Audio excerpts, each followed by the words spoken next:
Aujourd'hui, je vais essayer de parler un peu sur une petite thématique un peu pertinente qui se nomme l'auto-examen ou l'analyse. C'est quoi l'auto-examen? C'est quoi l'analyse? Vous savez, à un certain niveau de la vie, il faut essayer un peu de s'arrêter. Il faut essayer un peu d'arrêter ce qu'on fait et de revenir au fond de nous en essayant de nous examiner, de nous poser quelques questions qui vont nous permettre d'aller encore plus loin. Puisqu'on a toujours dit, la meilleure façon d'aller plus loin, il faut reculer d'abord. Ça, c'est normal, c'est idéal. Si on veut sauter plus haut, on commence d'abord par s'y rabaisser un peu ou prendre de l'élan et puis on va sauter.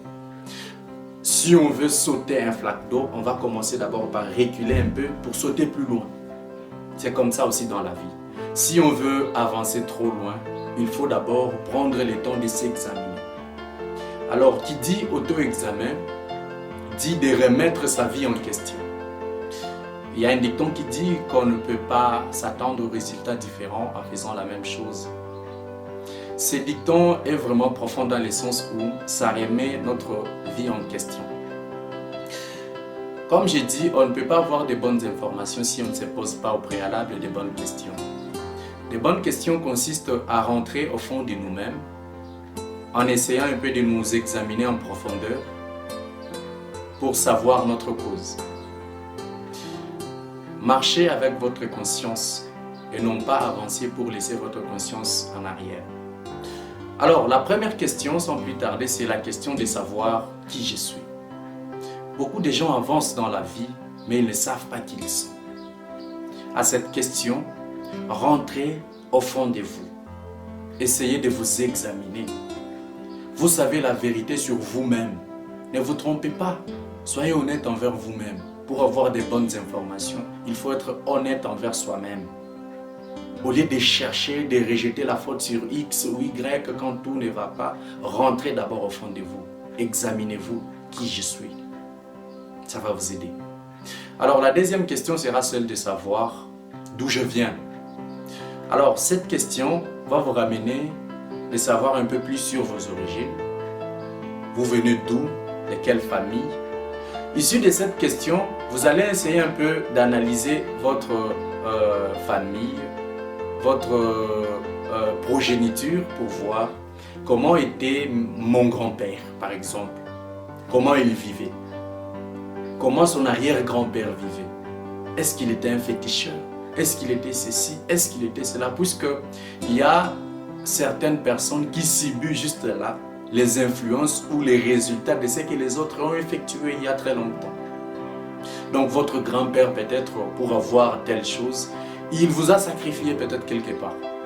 Vous allez maintenant vous interroger pourquoi dans notre famille il n'y a que telle maladie qui tue des gens. Donc si une personne essaie quand même d'avoir une quarantaine d'âge et puis telle maladie vient et l'emporte. Pourquoi dans ma famille on n'a jamais marié les gens? Pourquoi dans notre famille à chaque fois qu'une fille conçoit et boum, il n'y a pas de résultat favorable, il y a toujours des avortements? Pourquoi tu ne t'es jamais posé? Tu veux toujours aller consulter des arnaqueurs, des soi-disant serviteurs de l'Éternel? Bon, excusez-moi pour les termes, puisqu'aujourd'hui, il y a beaucoup de serviteurs à tel point qu'on ne sait pas vraiment distinguer les bons et les mauvais. Et on souhaite toujours aller se confier. Ça, c'est un défaut vraiment majeur. Revenez en arrière. Si ça demande à ce que vous puissiez puiser d'autres ressources, d'autres informations auprès de votre grand-père, auprès de votre père, tante, oncle, entrez vraiment, creusez.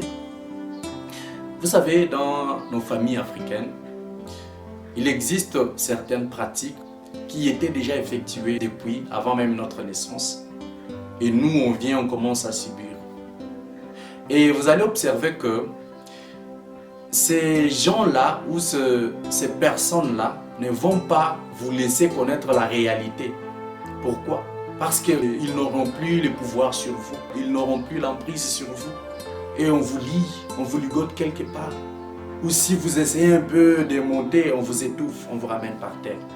Si tu essaies un peu d'obtenir quelque chose, on t'étouffe, on te ramène par terre. Pourquoi tu ne t'es jamais posé cette question? Et tu essaies toujours de faire la même chose, de continuer, pensant que ça va donner un résultat différent? Non, ce n'est pas ça. Rentre d'abord au fond de toi-même. Faire l'auto-examen ne demande pas de l'argent. Tu es là avec ta propre conscience. Calmement, tu essayes de t'examiner.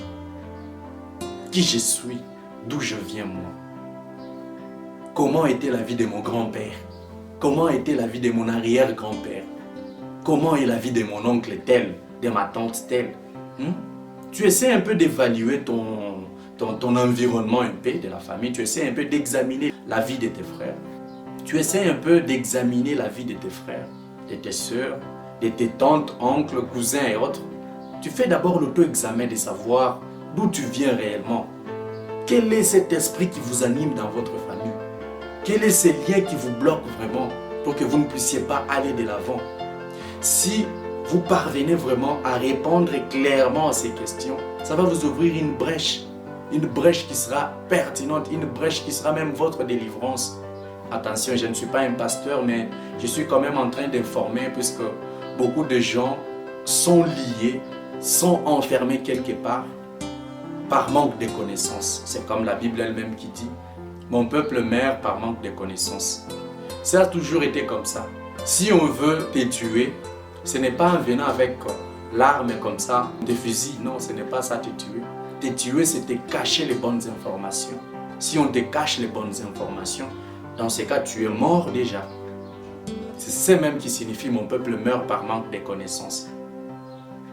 Rentrez au fond de vous-même, essayez de répondre à la question « D'où je viens ?» Et puis après la question de « D'où je viens ?» Qui j'étais avant? Arrivez maintenant, ramenez maintenant cette question au présent. Qu'est-ce que je suis aujourd'hui? Quelle est ma situation actuelle de vie aujourd'hui? Répondez à la question. Soyez honnête vraiment envers vous-même si vous souhaitez avoir des bonnes informations. Soyez honnête envers vous-même en vous posant cette question et même en répondant. Certaines personnes peuvent commencer un projet X et puis on l'arrête en cours. Pourquoi? Parce qu'il y a un tel esprit qui était déjà lié à votre famille qui ne vous pousse pas à pouvoir vous en sortir, qui ne vous pousse pas à exceller, à aller de l'avant. Après la question de savoir